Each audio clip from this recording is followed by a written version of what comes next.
Welcome to another episode of Vulgarian Recommends. Today we are going to talk about Death by Hanging from the year 1968 by the director Nagisa Oshima, who is one of the most famous Japanese new wave filmmakers and a personal favorite of mine as well. And this is my personal favorite film from him. Yeah. And we both watched it through the new Radical Japan, Cinema and State, the films of Nagisa Oshima, set by Radiance Films. A really beautiful set. I just picked this up a few days ago, and I haven't had the chance to watch any of the other films here yet, although I've seen 5 of these films in total, but only Death by Hanging in this particular release. So I would highly recommend this box set to people. It's limited to, I think, 5,000 copies, and it seems to be like fairly popular, even though Oshima isn't that popular of a director in the West. But yeah, and I don't know if there will be a standard release of the box set. I mean, they usually release standard editions of many of their films and box sets, I think. So we'll see with this one. So Death by Hanging is about a Korean man who is executed in Japan, although the execution fails. And then the film is mostly about what happens after the execution fails. And the character R, who is the Korean man that they try to execute, he is based on a real life criminal in Japan from the 1950s. His name was Ri Chinu, who in 1952 murdered 2 Japanese schoolgirls. And that guy who was the murderer in real life, he also wrote a book about his crimes.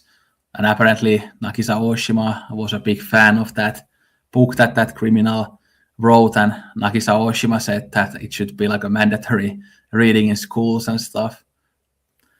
So that's pretty interesting. And this film is very much of the new wave style, even though it kind of deceives you in the beginning by starting with a documentary style, but then it gets more and more complicated as it goes on. And I had seen this once before this viewing, so I originally watched it back in February 2020, and I immediately fell in love with the film then, because this film covers themes that I'm very interested in. It's a very political film, and we'll get into the themes more later, of course, but it's about the relationship between the individual and the state, and it's about the capital punishment, and those are some of my favorite themes as someone who studied politics in the university. Even my master's thesis was about the state, so it's kind of my favorite topic. So I think that's one of the reasons why this film really connects with me, is that the themes are something that I'm very interested in, and the themes are something that I kind of think about pretty much every single day of my life for the past many years, since I've been really into politics. And while many of the themes are very particular to Japan, they are still also very universal, and the themes can be applied very universally as well. And one of the, I think, difficult things about the Japanese new wave often is that the politics of the films are very particular to Japanese politics. So then it can be hard to understand the films if you don't know a lot about Japanese politics. But I think that this film works very well, even if you don't know anything about Japanese politics. Yeah. And this film, while I think it has like 20,000 ratings on Letterboxd and 4.1 average rating, which is quite high, I still think that people don't really talk about this film that often. It has been also available in the Criterion collection for many years, but you never see it in the Criterion closet videos, or you never see it in the Barnes and Noble sale halls, etc., which I think is very sad, because I think this is low-key one of the best Japanese films in the Criterion collection and one of the best films in the Criterion collection. And people can also watch it in the Criterion channel and also on YouTube the last time I checked. And Nagisa Oshima, of course, has a quite big of a filmography. In Letterboxd, he has like 40 director credits. I've seen 16 films by him, but still so many to watch. And even on this box set, there are like 4 films that I haven't seen. And he's also a filmmaker that he kind of never made the same film twice. He always tried something new, whether it was stylistically or in terms of the subject matter or the tone. So even if you don't like one of his films, you might like another because they are so different. Even the films on this podcast can be very, very different. Like the film Boy here, for example, is more of a kind of quote unquote normal film that people can relate to, while Death by Hanging is a very political and experimental film that many people might struggle with. Yeah. But Oshima, I've been a fan of him since I started watching his films in early 2020 with this film, and I'm really excited to also watch the other films on the box set, and who knows, maybe we'll also talk about some of the other ones in the future on the podcast, but we'll see about that. Yeah.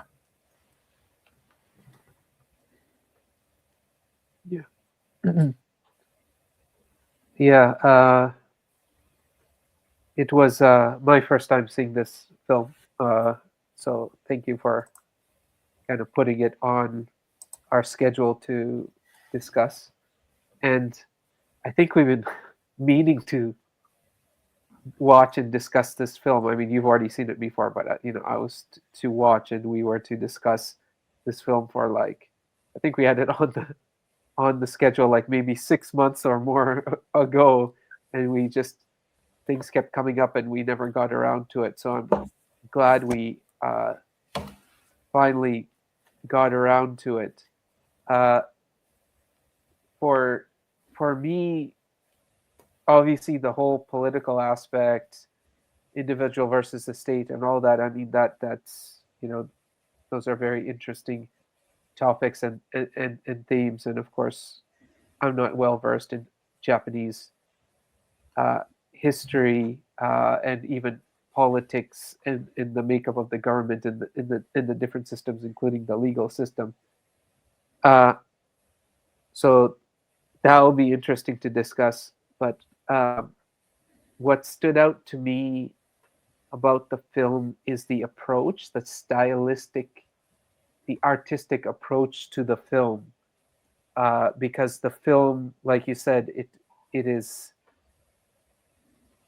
at first blush, it feels very much like it's a documentary because it starts with the statement, are you for or against the death penalty, like a poll, like this wording comes. And um, for those who said you're for the death penalty, have you ever witnessed an execution? And then we are taken into this world um, that people can see in filmmakers, structurally in filmmakers such as Ozu, or even what Wes Anderson does as a homage to that kind of mindset. You see the boxes of the different rooms, so you get a kind of layout of this uh, secret place where executions happen in the room. And the thing that stood out to me right away is this staging. So I really enjoy theater, and so I really connected with this element that Oshima's gonna take this kind of theatrical approach, uh, as in stage theater, not film theaters.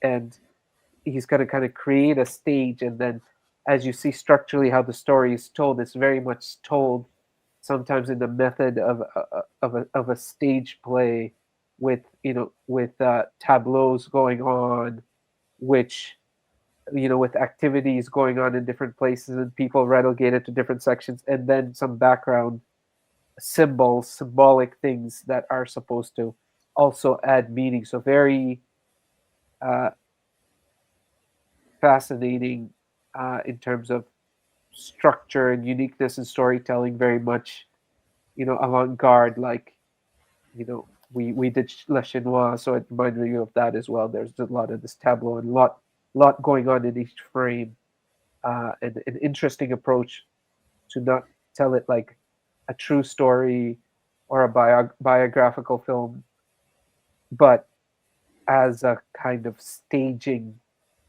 of events, but also kind of presenting that first theme that executions are a kind of performance for the state, for the nation. That I could kind of feel that right away from it, and it really helped me kind of get pulled into the film. Yeah, you mentioned the theater aspect. I think many people tie this film into the kind of Brechtian tradition of kind of absurd theater, but again, my knowledge on Brecht or Brecht, however you pronounce it, is so limited that I can't really talk about that myself. And you also mentioned Godard there, but this definitely also has some some similarities to Godard films of this era, and I think that was also something that some critics mentioned, that how kind of Godardian this film is, even though all these Japanese New Wave films are also quite different in style to the French New Wave films Yeah, in different. many ways. But yeah, this booklet was also, that's here, like a really hefty, nice booklet with very good quality paper. But yeah, there were some interesting things about death by hanging here as well. I mean, there's a shot from the film there. So, Yeah. but there was an interview with Nagisa Oshima where they talked about death by hanging a little bit, where he talks about kind of the inspiration for the film and how it's not about just like the criminals, but it's about kind of how the states make people criminals. So that's one of the big themes here that we'll get into later on.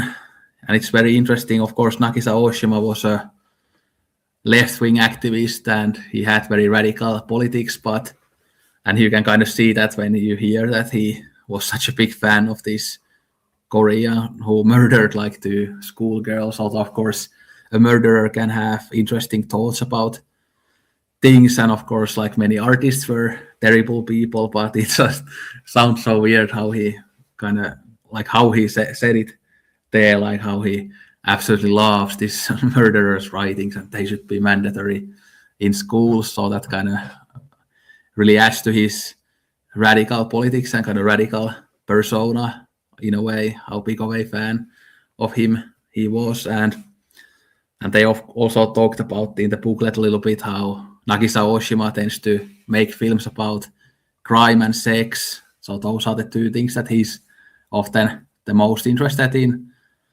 filmmaking, and those are both themes that come up a lot in this film too. Yeah. Yeah. The film, uh, as you said, has a key inciting moment. So that basically jars the events that are going on in the story itself and for the audience. And like you said, after we've given this lay of the land in terms of the execution chamber and how it's structured, and we are introduced to the individuals from the state who are tasked with carrying out this execution and witnessing it. And of course, we'll discuss later on, each individual, their role in the state and why those specific individuals are there and what that might be representing. Because generally, when you have a all in one place story like this, each person is not just selected simply because in reality that person would be in the room, but sometimes to represent forces and stuff that would be in the room, that are in the room because they play a part in what's coming to fold. But like you said, that the jarring event is everything is like clockwork, everything is all set up. They bring the uh, individual on death row to execute him. They refer to him as R, and they carry it out. They put the noose on him, everything, blindfold, open the latch, and think he's dead, and discover that the execution has not completed because he has not died.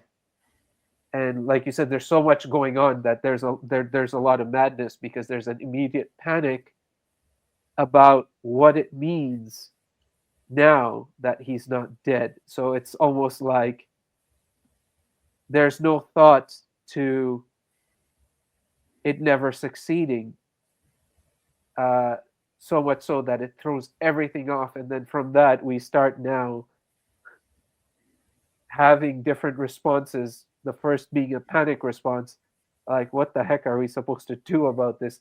Which is quite humorous, um, and very much absurdist, right? In the way the reactions we're seeing, but it also adds this uncomfortable layer of the film, because there's a lot of great humor in the film, uh, and so that's kind of our setup. And now we're in this world, and to follow now what's going to happen. Like, how are they going to resolve this situation?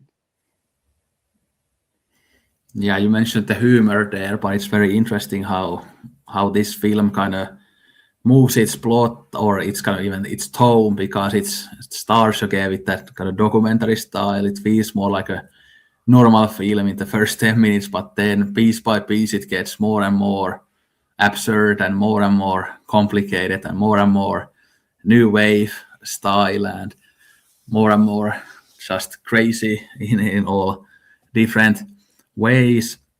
And yeah, I think this film is really funny. Actually, you wouldn't think that a film like this is funny, but it is. And of course, I'm a big fan of political humor. I'm a big fan of dark humor and kind of absurdist humor. So I think this film definitely gave me a smirk many times throughout the film. It's not like laugh out loud funny or anything like that, but it is really funny. And I always say this, that kind of humor and satire are like great ways to get the message across. Like, it's a better way to get a political message across than just doing a dry documentary that is boring to watch. It's better to have this type of absurdist tone to it, this kind of crazy tone to it, because then when it's entertaining and interesting, you kind of retain more of the message.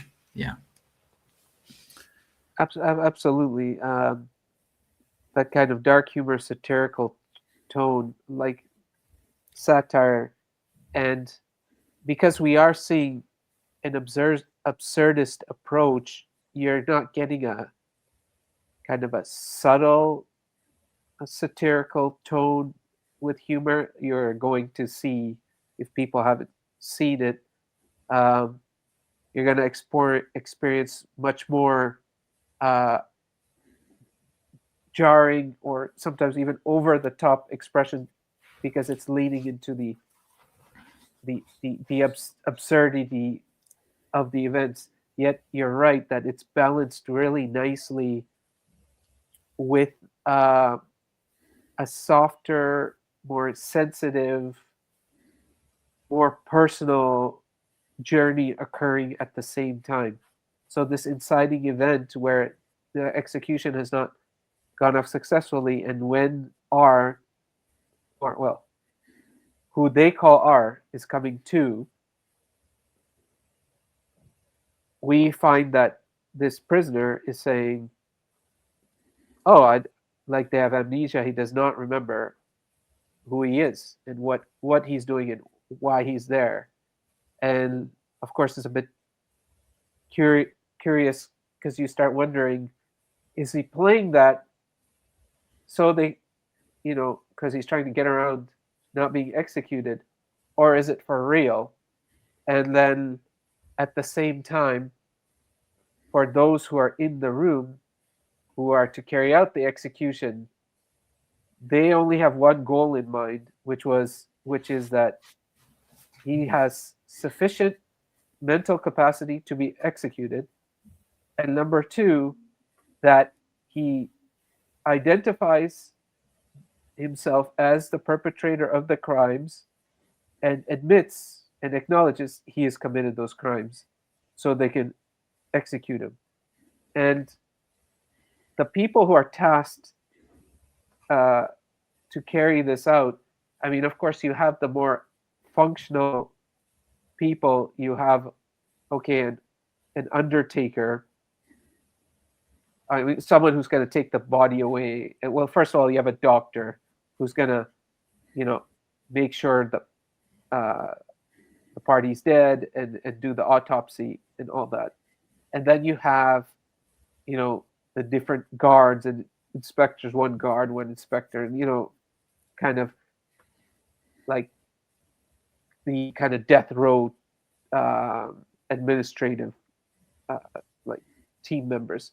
But what's really interesting is one of the characters who's key part of the dark humor and a lot of the absurdist stuff is the education minister, which was really fascinating because I was like, I don't know. Again, I don't know about Japanese politics and whether they select at random, certain ministers to be in charge of executions, but you wouldn't think an education minister would be in charge of execution. So I'm pretty much thinking that this is one of the starting points of Oshima's critique, that to have a minister who's basically in charge of educating uh, educating the public uh, and would therefore be more turned towards the life aspect of a nation, the living nation, versus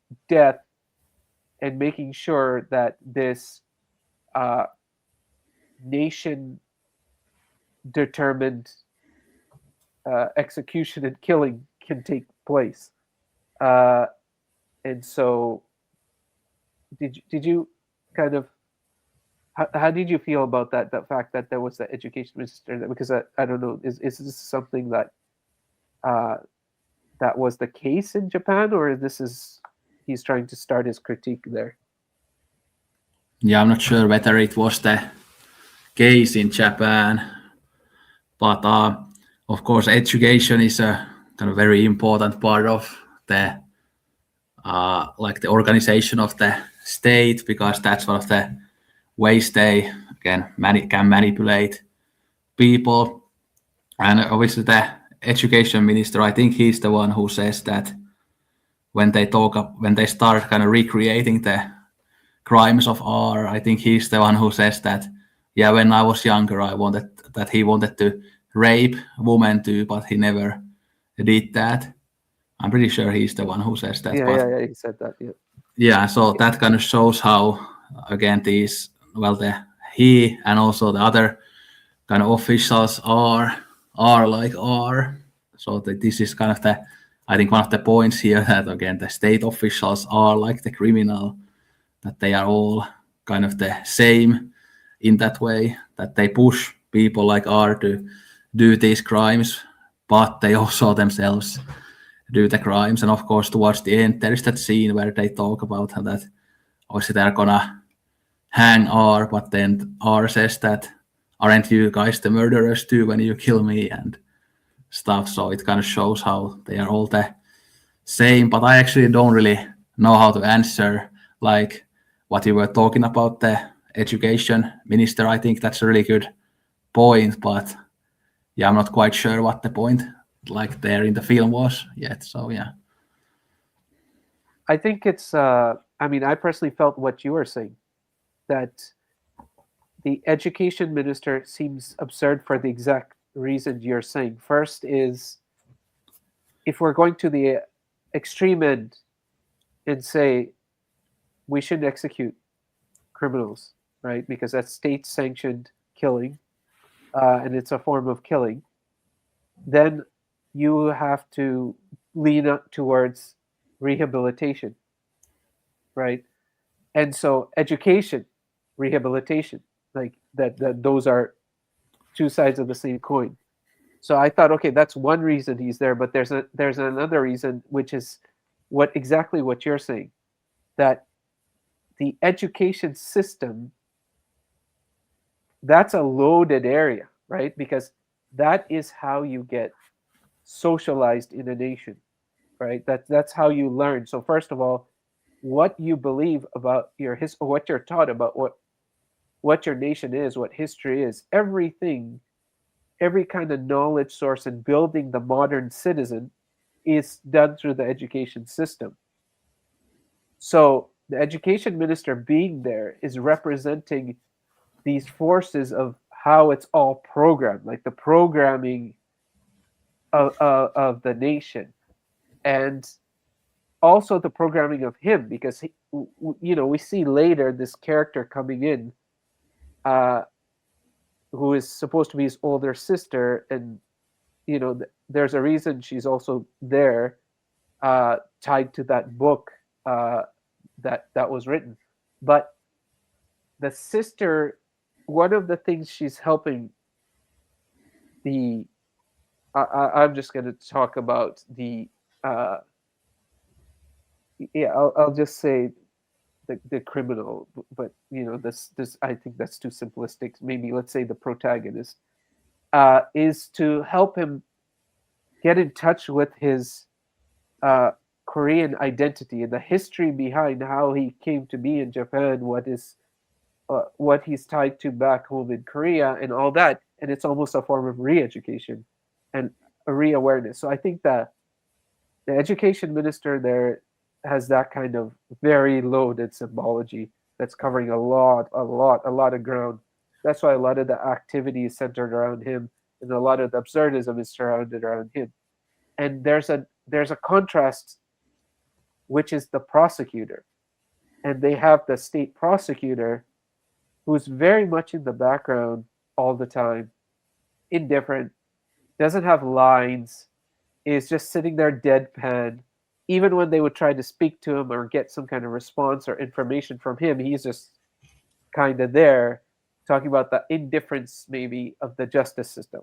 Where it's like, hey, you know what? We have a system, we have laws, this is the law. So very clearly what Oshima does effectively is plug certain specific individuals representing certain forces and things of society, and everyone is in that typical thing that we know. I'm just doing my job. Yeah, I don't. Yet we're going to go into journey not just with R, but each one of these people and how they're impacted about this phenomenon, and how they uh, personally feel about it, yet still go along, and also tying that back to the kind of history of events before and during World War II, and Japan's kind of imperialistic pursuit. So it's like such a deep, layered movie. Yet, while saying that, I want the audience to feel, or people who are listening who haven't seen it, to feel like, oh, it's this heavy, heavy film, because it's done in such a uh, in a way entertaining way, an engaging way, that it's like it's all this, but it's not, you're going to feel the weight of all this. It's actually a very fascinating experience, and narrative, and experience. Yeah, and a couple other things about the education minister, because he's kind of, in a way, he acts like a teacher in the movie, kind of how he like says to the people that, yeah, you need to play this part and you need to play this part, and he's kind of the most enthusiastic about kind of playing those parts, that he's like completely over the top, that, yeah, you need to be the rapist and you are the woman and you do this together. Like he's so kind of excited about it, and that's kind of how often the teacher-student relationship is also that the teacher is the one who's excited about the things, but the students kind of absolutely hate that. And then, of course, in Japanese society, it's a very kind of norm-based, kind of patriarchal society where you aren't allowed to stand out. There is that kind of saying that if you have a piece of wood and one kind of screw is sticking out, that you need to screw that screw like down immediately, so nobody kind of is sticking out in the society. Everybody needs to kind of do the same. Everybody needs to be a salaryman and work 60 hours a week without exceptions, and everybody needs to get married and have children. And if you have kind of different wishes for your life, you are not allowed to have them. And of course, that type of mindset really starts from the school, where they kind of obviously talk about society and how you should act, what you should do. Yeah, you need to study hard to get into university. They kind of force these norms down your throat. So that's again another example why kind of having an education minister makes sense when you make a movie that's a critique of the state. 100%. And the more you're talking about it, the more one appreciates just the brilliance of Oshima's approach and the freshness or uniqueness of the approach he's taken. Like you said earlier, people say yes, maybe it's Godard-esque or trying to connect it, but it is very much an artistic work of its own. There might be elements and ideas that we can see across these kinds of films in different countries trying to take new approaches to cinema that are like rhyming or that are rhyming, but that doesn't mean that they are, a transplant over. Because in usually a biography, right? Even if it's a criminal, we want to understand, okay, why did he do what he did, right? So, and then it's kind of like, oh, let's go into his life, and then you tell this kind of a narrative that's chronological, or maybe back and forth with some flashbacks, and which is interesting because we watched Vengeance is Mine, which is taking a whole different approach to storytelling and more of a procedural. And then there we have time back and forth, flashbacks, back to present, and forward to, close to execution. Here, Oshima creates this inciting event of amnesia. And in the amnesia, it creates a duality. One duality is we, through the prisoner's journey of trying to figure out why is he there, who is he, what has he done to be there, that kind of very Kafkaesque situation, there you're trying to, it's the journey of the person and very internal personal aspect as well. And on the other side is the state and audience side. I think we're included in the state in a sense because it's very clear in the beginning. Have you ever witnessed an execution? So we are now in that room.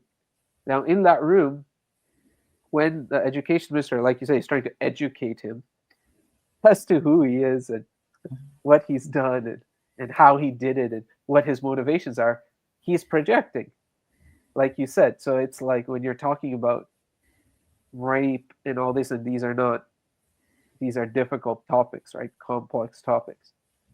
So their own need to explain and their own inner darker desires, they're appealing to those and projecting on him. But what they're saying is, oh, I'm going and I'm trying to help you figure out who you are. But who he is not who they are. And the film, by doing this approach and creating the inciting event, creates such a complex portrait where in parallel we're going personal and we are going like more observational, looking at and personal on the other side. So the personal on the kind of bureaucrats that kind of fulfill the duties of the nation, and the criminal, and we're seeing a gap. We're seeing a gap in the discovery. They are trying to project things because that's what they're telling him he is, because that's what they need him to be, so they can execute him.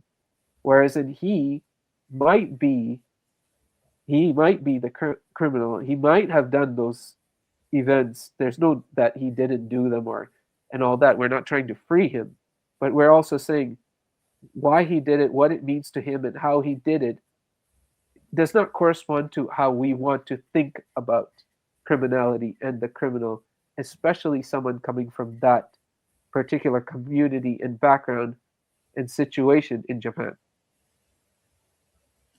Yeah, and there are so many kind of additional psychological layers here. Always you mentioned the amnesia there, but then also his like sister, or whether she is his sister or not. Like when the officials don't kind of see her at the beginning, but then one by one they start to see her, and like what was that about? Like I think that's the interesting thing about this film is that some of these kind of overarching themes are very easy to kind of get, like the basic things what this film is about, but then it has some of these moments that really are left to the interpretation, like what does it mean that the officials didn't see the sister, and when they start seeing her bit by bit, and then even like the ending shot of the film when he just disappears from the news, like what does that mean?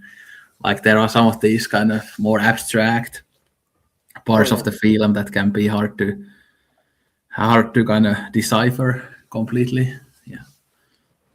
Yeah, you're absolutely right, because that whole not seeing and seeing, that's again to like awareness, what we as a society or the people committing those acts, like you said, that ties right back to what you were saying about the individual expected to just fulfill a role, put in X amount of hours of work hard, and basically it creates a form of indifference and almost like a factory production type situation. You go to work, you come home, you have your kids, you're generally indifferent, and then you have a short span where you're told what to think, what to believe.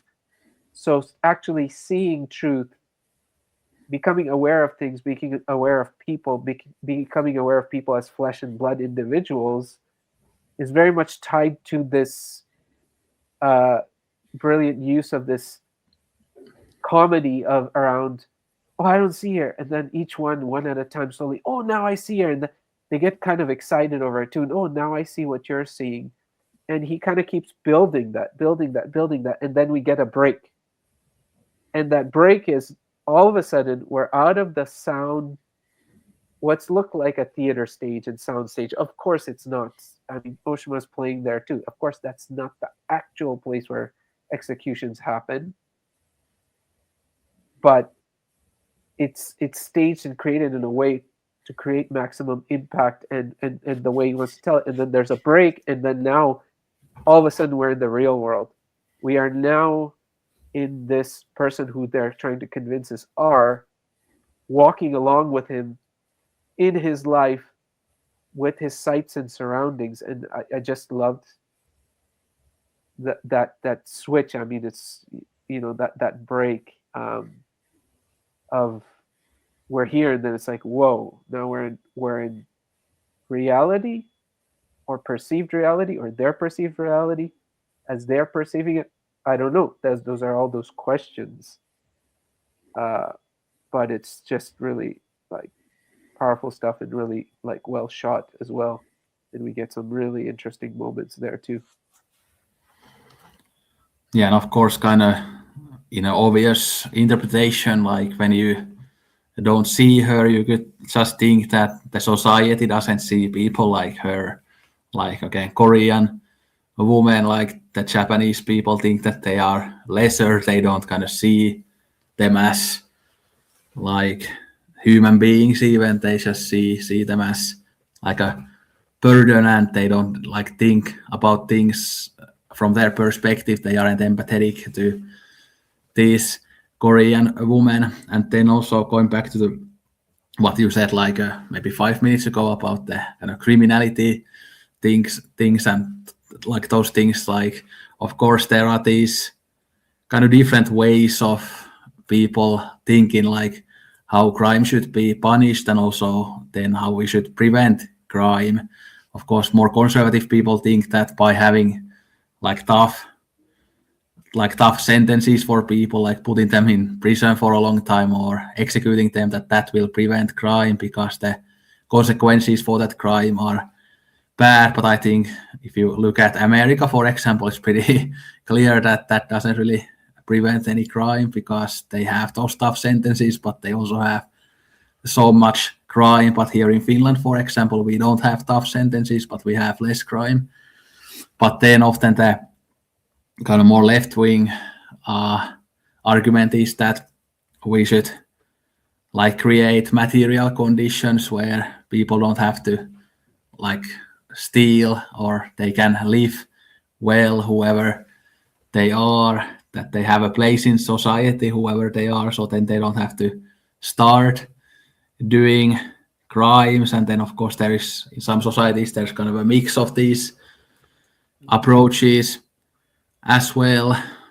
But like if the cause of the crimes is how the state treats people, then of course the state should be also the one who takes more responsibility for their actions. But of course the state is in a way kind of an abstract thing because it's a collection of people, collection of rules and laws. So if we were to punish the state, like who are we punishing?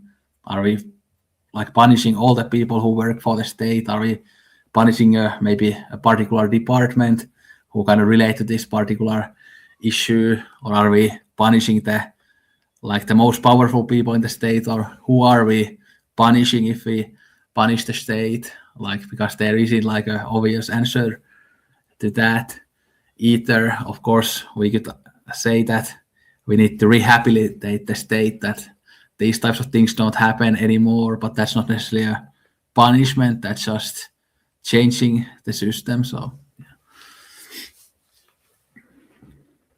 Yes, I agree with you.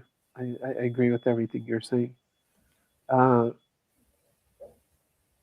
yeah, and you can see this element in the way he structured the film, which is, like you said, to manage all these elements in the way he has to tell the story in this parallel way where there's almost like a dual prosecution. They're trying to prosecute him for those crimes, and there's like almost a reverse prosecution, like you said, on the state going on at the same time. Because I also feel like them exploring some of their darker drives and elements is also might be also touching upon historical culpability of the nation in the crimes it has committed and the injustices it has uh, committed. And so execution of this individual symbolically, literally and symbolically, as a way to erase your own culpability. Because if you can make that individual and that community the problem, you're not the problem. There's nothing you need to figure out. There's nothing you need to think about. So it's like Oshima's trying to bring this to the forefront that by this, what is this simple solution where you can turn a blind eye to it, you can be for capital punishment, yet never have seen an execution happen, and what happens in that room, and who's in that room, and who's getting executed, and what's their story, and what's their journey. You're just taking the simple way to take away any of your culpability or attach any previous culpability. And it's like he's the other thing that's kind of really touching is you see our go into this journey where he kind of sees why he's R, where how he got there, and he is also learning to see, because the whole interaction with the older sister, there's this really touching scene where they're together, they're talking while the members of the the state, or what you would say, they're in their own world, and at the same time there's a parallel dialogue going on, and he's saying, I didn't see so many things. I didn't see where my identity comes from. I didn't see what it means to have this identity and be given it. I didn't see what was the meaning of my actions. I didn't see, and this ties to, I think, what you're saying about Oshima saying, okay, yeah, this should be mandatory reading, and you could see why, because what purpose does it serve to kill this individual when this individual can be a source of, again, education and learning and seeing? Because someone might be prevented because they will read that person's anger and then say, oh yeah, I'm angry like that too, so maybe I'm not seeing. And he has turned a page, or he is now realized, and that's why there's this responsibility we see in R2, where there is that point where he's being allowed to walk free, and he doesn't want to walk free. He does. He's not trying to get away free. He recognizes he's committed crimes. He's recognized he's taken lives, or at least he's saying so. Um, you know, and so he's not saying I shouldn't have any punishment, but it's back to whether this is the right way to deal with that. Yeah, the interesting again thing is that, like what you said about culpability and stuff like that, how people often kind of blame a group of people for something, even though they might themselves be responsible for that. And often, like these types of attitudes just come from complete ignorance, and then like thinking that you are the like a good person while you think that those other people are terrible. And that type of attitude is still so alive today, and kind of many of the things this film is saying about like immigrants' place in the society and things like that are still very relevant today in Japan, and also in other places. And again, like how the state makes people act like this, like it's still happening today. And of course, Japan just like got a new far right prime minister, and who is very anti-immigrant. So this type of stuff still happens there today. Like I kind of lost my train of thought a little bit. Like I had some other point as well, but yeah, what was it? Uh, well, if you have something to say here, like I'll think what I was gonna say. Like, Sure, I think, I mean, yeah, you're making exactly the correct kind of uh, analysis, or like I agree with your analysis. Is what I'm trying to say, is that, yeah, I think that this is the all the nuance that's built in, but that's what makes us like appreciate this. Often, as we've discussed before in our snobbery videos and stuff like that, where people see, or you sometimes get a viewpoint that will say, oh, like appreciation for a film like this is just like a made up thing, like you create it, to prove a point, or to show, to associate yourself with something, or to distinguish yourself from something. But that's not the case, and I think this film and what we're discussing is exactly the case, that we're talking about a work of art that's taking all these elements, and has the creators have sat there and thought about how to present it so all that can actually be built in and can be occurring simultaneously while at the same time work as a consistent narrative from beginning to end about, okay, they're trying to execute them and all this events and all this absurdity is happening, but then we're going to also show these parallel relationships, um, events that impact, also make people more conscious and aware of things they are not really thinking about, or or just at times there's too much going on in life that they're so overwhelmed that they don't kind of see. And that's what makes this, for example, a film that we're sitting and watching and appreciating and sharing appreciation for, for that reason.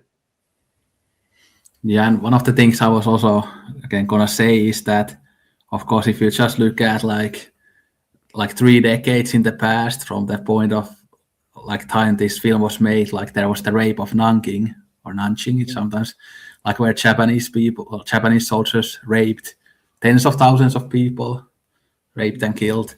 So that kind of shows that again, where you were saying that maybe this is a way of for the Japanese people to kind of hide their own kind of crimes or their own history to kind of escape from that. But of course, the rape of Nanking, it's like comparable to the Holocaust. That's one of the worst things in like human history. So you can see there that kind of how easy it is to blame somebody when your own nation and your own people have done so many terrible things. And again, we as humans, whether you are from Japan or from Finland or the UK or the US, there are like pretty much all countries have lots of these terrible things in their past, and you should be able to acknowledge these things and not escape from them, because the history keeps repeating itself if you never take responsibility for these types of things.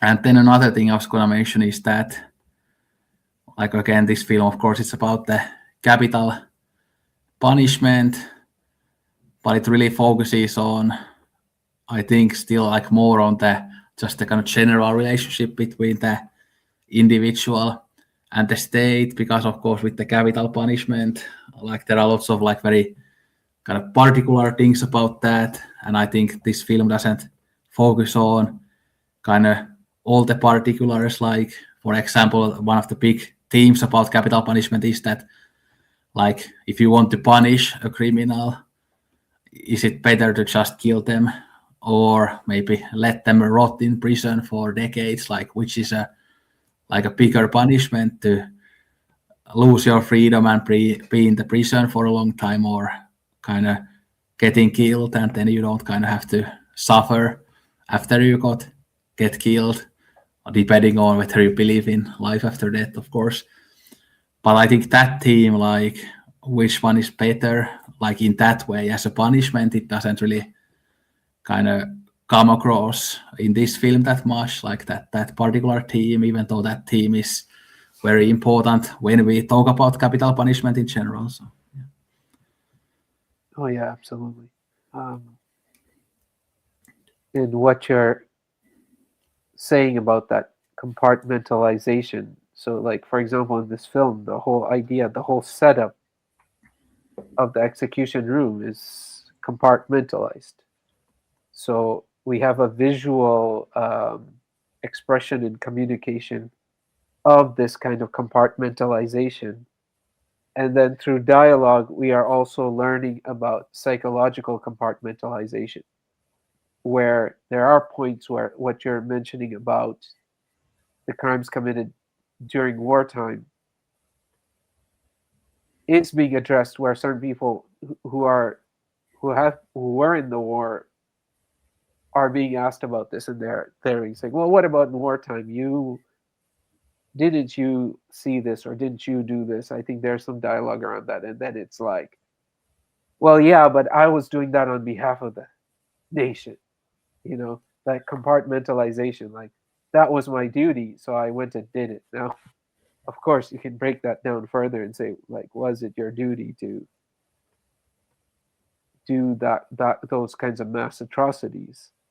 Uh, was that an expression of doing your duty? Of course, and that complexity is woven in. So we have like two, uh, even from a visual presentation, you see conflicting elements. You have this compartmentalization, these boxes, and then where we go into his past and what was his family life like. Oh, okay, where are we going to hang him? Where are we going to do that? And then a contrast and counterforce of gray, of reality, and that's why maybe perhaps I I'm starting to feel why that story was kind of in these compartmentalized things. Then we break out into the kind of real world and where he came from and where he lived, and which area he may have grown up with and what his family life might have been like in that area, what his school was like, and all that. And then we return back to the compartments again, but now different. And there are some changes happening in the different individuals as well. Yeah, an interesting question here is that relates to what you were talking about, the kind of person's duty to their nation. But I think here are kind of once he starts talking more again, because when he kind of wakes up, he doesn't talk that much, but then he bit by bit starts talking more and asking questions. But I think one question he asks is that what is a nation? What does it mean? And that's of course a very relevant question in real life too. That you are born in a random place in the world, and there are these kind of what you could call artificial borders, and then because of that you commit these mass atrocities just because you were born somewhere and just because you are told to do that. Like that's just completely irrational based on ignorance and kind of blind faith to your nation, while you should be faithful to humanity and not your nation, because nation is an artificial thing while humanity is a real thing. So but that's something that again most people don't realize. And of course it's okay to be a little patriotic, like if you watch a football game and you root for your country, it's not bad. Like that type of patriotism is not bad, but then when you use it to justify atrocities, and while you just say that, oh yeah, it was my duty because of my nation, that doesn't like absolve you from your crimes. Those crimes are as bad as they would be for another justification. Again, doing it for your nation isn't a good justification. So yeah. Yeah, you make a very good point about you know the nation and duty and all that, and then the humanity. And I think that there are things in this film that really emphasize this difference. One is the respective performances, because from a performance perspective, this is not your usual dramatic performance. So the acting performances are not necessarily about character, but individuals representing forces, but also representing individuality. So there's just this amazing performance from the central protagonist, like who plays R, showing this despair and loss and confusion over his identity, uh, over his past, his history, his experiences growing up. The kind of pain, the kind of deprival that he's been living again. So there's that, and it's immensely emotional and powerful at times, where it just takes you and you just feel so much of that pain and sadness and loss. And then at the same time, some really good, what would seem like simple performances, but very physical performances from the actor who plays the prosecutor, who always is taking this menacing kind of stature, and in the background, and you can feel the weight and the menace of this machine, and that it's indifferent to you, it doesn't hear you, which is also very interesting when you're talking about humanity, because in the whole legal system there's also that whole dialogue, because a system of laws and codes, people get lost in those because they're just codes and all that, but we don't see the people. So you can see from that physical performance that that force, that menace, that intimidation that people feel against the law and legal system. And then also the human in even each of these people who did participate in these, uh, you know, at best actions of war, at worst mass atrocities. That that doesn't mean that through compartmentalizing they're freed. They're very much carrying that weight. They are also carrying a sense of despair and and culpability, and it's a weight on them as well, that they're trying to cope with, and then they're kind of losing this episode, in that they're also losing their minds, because there's the doctor who decides, hey, you know what, I'm going to make more money if I just go work at these for these executions, and I'm just there to basically confirm, take the pulse to confirm that the prisoner is dead, has been executed. Oh, I do the autopsy after, but his loneliness now, he can't. Women can't keep leaving him. He's doing well in terms of societal terms. He's making money. He's successful in his career. The irony of that. But women don't want to stick around. He can't talk about his day. He's completely isolated. He can't share that weight that he has to keep emotionally, that he has to keep doing this every time and show up and see this happen, and how it's eating at him from inside. Yeah, I think there's part of or this. There is a part in this film. I mean, I kind of briefly mentioned it earlier, where they are talking about like how the state becomes the murderer if they murder R. But I think that visual shot, like when we have R, and I think there's this Japanese flag Yeah. behind him, like that white background, and you see the kind of red a little bit like over his shoulder or something like that. Shot is such like so powerful, like with that kind of national symbol behind him while he kind of takes a stand, in a way, this kind of moral stand when he asks these difficult questions from the state. I thought that that was one of the best scenes in the film. And then again, the whole moment when they again fail at executing him in the beginning, like how absurd that it is, like how, like, do we need to kill him again? But now that he didn't die, we need to revive him. And Yeah. yeah, we tried to kill him, but now we're gonna revive him and help Yeah. him. Yeah. Like it doesn't make any sense. But, Yeah. yeah, Let's make him, bring him out of his coma so we can kill him. Like, yeah, of course, yeah, it's insane, but it's the also the truth, which is, sometimes truth is stranger than fiction. It's like, if you still have to execute that person because you haven't completed your job. So, oh, what's my job? My job is to kill him. So even if I have to wake him, and that's often the case, right? That you have uh, inmates sitting there for long stints on death row but not executed yet, uh, having mental breakdowns, in mental illness creep in, and you're using resources to restore the sanity of these individuals because you can't execute the insane.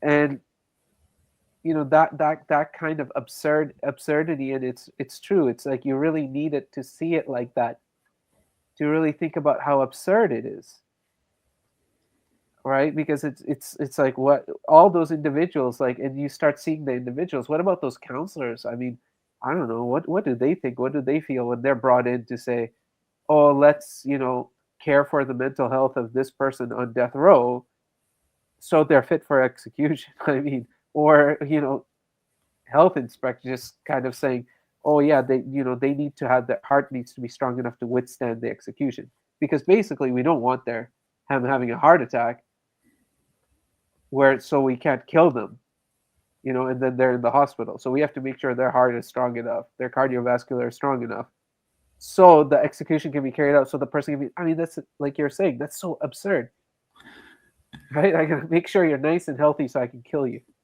It's how do you explain it? In like you said, it's explained with these shots, like incredible shots. It's like the film could just be shots. You could see a whole picture gallery of just shots in the film, and it's telling you all these things. It's communicating all these visually with these positionings of these symbols and individuals and items that represent the execution and whatnot. Yeah, and these things are also very Kafkaesque, I think, in many ways. Like, reminds me a little bit of the Trial, which is about a character called K, not R, but K. Yeah. And everybody's kind of against him, just like everybody's against R here. But of course, here in the film, it's also interesting to see that kind of, I could say, that kind of Japanese politeness in a way, like how they talk to him, like the education minister, like, I loved having those discussions with you. Don't you remember that? But yeah, I want to kill you, but we had such great discussions and stuff like that. That kind of facade of that kind of politeness, that it's only kind of surface level. You are bowing and apologizing. Like, again, Japanese always say that the most common word that they use is sumimasen, which means, again, I'm sorry, or excuse me, depending on the situation. But you have that, but then under that you are just like trying to kill a person and stuff. And then the priest is also a pretty interesting figure. Like, he thinks that when R wakes up that he's not R anymore. Yeah. Oh so my god. Yeah. I mean, the whole priest. Yeah, we didn't even get into that because the education minister character is just so rich, like you said, and that he has this eagerness to help. I'm helping you remember, like, I'm being helping someone who's lost their memory, and it's like, and it's fine right now, you know who you are, right? Okay, it's nice, simple. We like, and it's I mean, but that whole brooding drunken like, he just gets progressively further inebriated through the whole thing. I mean, the whole priest part, obviously it's very irreverent, and it's going to offend religious sentiments. But Oshima, it's also like it's like it's also a very interesting journey to see the priest and how he just pops up and disappears, and his interpretations of what's going on. And I mean, he has some funny moments too, because they start slowly revealing his inner lusts and all that as well. And it's like you said, it's almost like the evidence of their lusts and their darkness and their drives, they want to erase through execution. But you're not free of it. It still exists in you. You don't make it, or you don't erase it from each person or humanity or society or the nation by just this one form of killing punishment. Yeah, and I think in America they also have those priests that go visit these people in death row to talk to them. But that's kind of interesting when, again, priests are like against murder and killing, but then they kind of take part in an activity like this and they kind of get their salary. Although, of course, they aren't there to say that they should be killed, but they are there to try to kind of, help these people to, maybe like have faith and stuff like that. But still, it's kind of suspect in a way how they kind of take part in the state machine and the bureaucracy that kills these people, while they should think that you shouldn't kill anybody. But that's kind of a kind of ambiguous thing that there. So yeah. Yeah, 100%. I think Oshima, there are these things going on with the priest as well, where he's like, oh, are crimes of the soul and not of the body, and the soul is gone, and this whole separation of soul from the body, and that being problematic. I mean, it's definitely there, because it's like, okay, we've saved the soul, and the soul is now with God. So what is, by the body not being dead? So what's the body now? So this whole, it's another kind of sidestepping as well, because it's this uh, convenient, instead of looking at all these things that contribute to criminality, we're going to make criminality just, it's all about sin and desire, and it's from the soul, and the soul acts, and then the soul needs to be saved. And so the body is nothing. And so then real life is nothing, real experience is nothing, real oppression is nothing, real oppression, real unfairness, real injustice. This all nothing. As long as you save the soul, it's all okay. Everything is kind of uh, like almost like accounting. The books are now balanced and it's all good. So there's definitely that as well going on. So the three, and then there's also stuff going on with the guards and stuff. That's also, I think each and every character is very interesting and rich, and each goes to its own arc, and you'd have to watch the movie many times and just maybe follow one more than the other to kind of see what's being said there and what's kind of happening there. Yeah, the thing about obviously religion is that when you think that there is a life after death, then you can use that to argue that there is no point to try to make the real world a better place because it's gonna be all okay after you die. So why waste your energy on fighting oppression in Earth when if you just live through it, then you will be fine after you die. But I thought that I was gonna could read this like few sentences from the interview here where Oshima talks about death by hanging because it relates to also the themes that we were talking about. So, but this was a question by this critic to him. Well, guess I could also read the question. So, to return to death by hanging, although the film seems quite overt about your opinion on the death penalty and society, how do you see the criminal in relation to the state?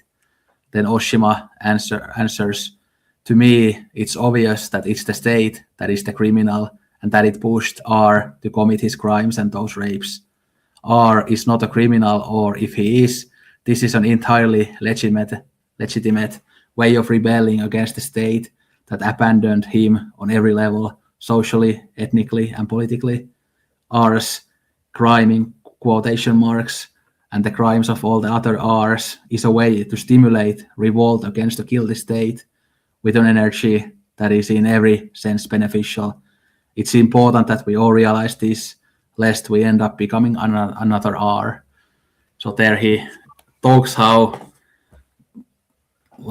he thinks that it's kind of a legitimate way to rebel against the state, and that all of this is kind of caused by the state, that it's not really at all the fault of the individual. And of course, another layer to these types of discussions is that when your life is absolutely terrible, like that just kind of really remakes your kind of whole brain and stuff. So are you even kind of responsible for your crimes at all?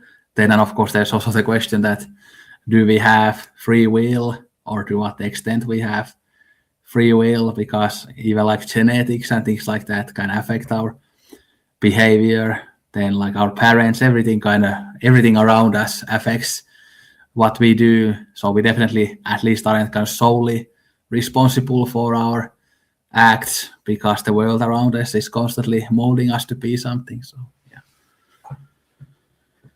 Yeah, I mean, what Oshima says there, and even the one extra that's there with that filmmaker from Japan who's of Korean descent. She gave some of the history. So she was talking about the book that was written, it was written by this lady who then later became a documentary filmmaker. She's like 90, and I think she's recently still put out a documentary, and a lot of documentaries are about the lives of Korean people in Japan and all that, and all that, the legacy of all that. And what she started doing is she started writing letters to the the individual who this kind of movie is based on, and they would have these exchanges. And in reading those exchanges, apparently, I haven't read the book, but what they were saying in that extra is that in reading those exchanges, you would have serious doubts about whether this person actually was capable of committing those crimes. So there was a question there, to the point that there was even some investigation, I think, on this lady's part, and that basically there was a lot of forced, like there was issues of potential forced confession, uh, and all kinds of undue pressure. So, and the point being, so that's why in the film, this character of the older sister is supposed to be potentially representing that author that was writing letters to him, and he was responding, and then she compiled the letters with him and her, and with him and others, into a book, and that she's kind of that older sister person that kind of comes in and starts making him more aware of all these things, because apparently that individual was not very aware of the all this history with the Koreans, and did not know how he was also a product of all this going on. So I think this is also preserved, like you said, in the film, and based on what Oshima is saying, there's enough complexity there to say, well, yeah, is he literally, like, in terms of legally, procedurally, are we sure he committed the crimes because of how much they're force feeding the whole story to him throughout the movie? Oh, you probably did this. Oh, you probably looked at the girl. He also at one point admits to killing the girls, but does not admit to raping the girls. So them turning it into, yeah, that was his motivation, must have been the sex crime. We don't know anything about the investigation, whether there was evidence of a sex crime or whatever. Uh, so we don't quite know. So that element is kind of in there, while also the element of the state, like you're saying, what Oshima's words are, the state also being responsible, and hence having, like, for example, the education secretary there, and all that, in terms of how they basically socialize the individual, uh, and all these phenomenon, and how they create these forces, which also mirrors what we were talking about with Des's son. I never can say his name, but from Against Nature, where he said, oh, like, these Catholic priests actually, they invent, like, criminality and all these kind of crimes, like, went up because of the amplification of sin and entering into everyone's consciousness. So they actually created the impulse to act in certain ways, by creating those ideas, or at least that was the protagonist's position in that book. Yeah, and of course, one of the common and best arguments against capital punishment is that can we trust the state to always kill people who really are guilty, or will at least some of the people be innocent? Because of course there are these cases in America, for example, that a man has been in prison for 40 years, even though he was innocent, and then he gets released, like, when he's old, and then they have to pay him like millions of dollars and stuff. But so these things happen because, of course, humans are prone to error. So even if the state had like good intentions, even then they could make these mistakes. But then when we know that the state doesn't have good intentions, we always have to think that whether they are actually gonna, or whether they actually only kill guilty people, or whether some innocent people will get killed too. And of course there are some compelling also arguments the other way around. Like we are both fans of the TV show Dexter, for example, and think about like the Trinity Killer, for example, like a brutal murderer who kills dozens of people, or even I think he kills over more than 100 people.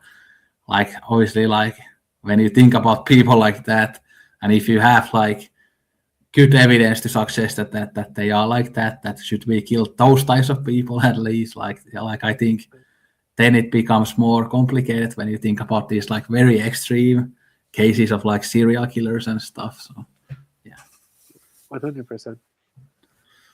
100%.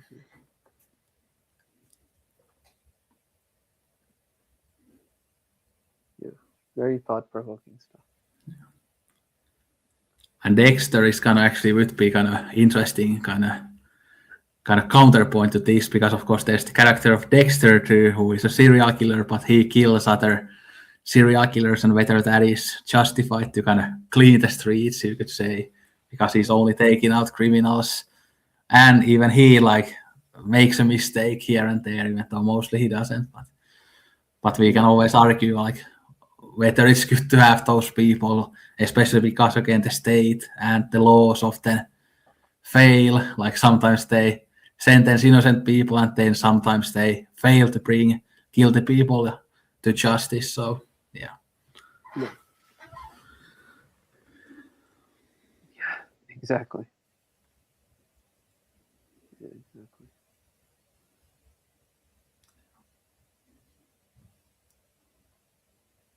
Yeah. But maybe we can start wrapping this up.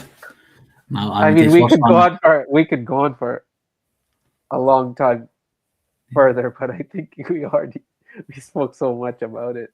Yeah.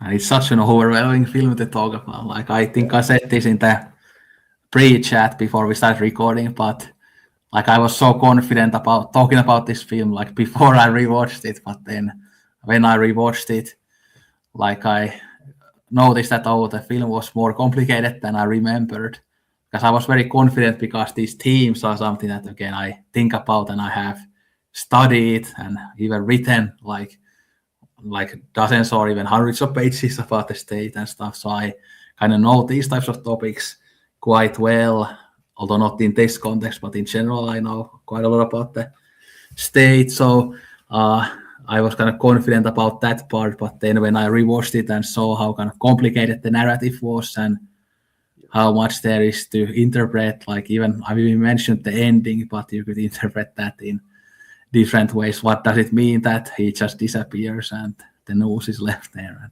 stuff? So yeah. Yeah, and again, it's a thank you to Radiance for putting out a new 4K scan, because I think the images stand out even more with the new 4K scan and the black and white cinematography. So you can just feel so much more of the power of the film, and it just became so much more immersive too, in terms of like just the appearance and visually. Yeah, and again, I could kind of shout out some of these other films here. So again, there are 9 films. You have a list here on the back. I mean, there is like when you get this, there is this kind of slip here, whatever it's called, but I always take those off. But again, there are this list of films. They cover films from 1961 up to the mid-90s. So the first film here is called The Catch. That one I actually haven't seen. That's another very political film, apparently, so I want to watch that. Then there's this short film called Jumbogi's Diary, which I remember it was pretty good. Then it has Death by Hanging. Then a famous one that I haven't seen yet, Diary of a Shinjuku Thief. That apparently is kind of very intense and very kind of complicated new wave film. So I'm looking forward to watching that. Then there is Boy, which I think would be a good entry point. Okay, I think I said it earlier that it's kind of more of a normal film, so more kind of relatable for people who maybe aren't into this type of art house cinema. Then another quite difficult but a great film, The Man Who Left His Will on Film. Such a great title for a film as well. Yeah. Then the next three I haven't seen. So The Ceremony from 1971 sounds very interesting. Dear Summer Sister from 1972. I've heard that that's maybe kind of a lesser work, but I'm still excited to watch it. And then there's this documentary on Japanese cinema, 100 Years of Japanese Cinema from 1995. So that could be very interesting to hear Oshima's take on Japanese cinema. And I think that's a bit of a shorter one too, like maybe 50 minutes or something like that. So, yeah. Yeah, fantastic release. Yeah, of course, they had rumored this for quite a while, and I was already excited then. And then I knew that I had to get it no matter what. So, yeah. Yeah. Yeah. But anyway, let us know what you think of the film. If you have seen it, let us know what you think of Oshima or any of the themes that we talked about here. And again, if you haven't seen the film yet, hopefully you can watch it sometime. It's again available in many places, and hopefully in the future it will become more famous. Yeah. But a great, interesting chat, and we'll be back later on with more films, and who knows, maybe with more Oshima films, although we kind of have other stuff planned for quite a while, so probably no Oshima for a little while, but maybe sometime. But yeah, thanks for watching. Don't drink Coke at all. Sayonara and arigato gozaimashita.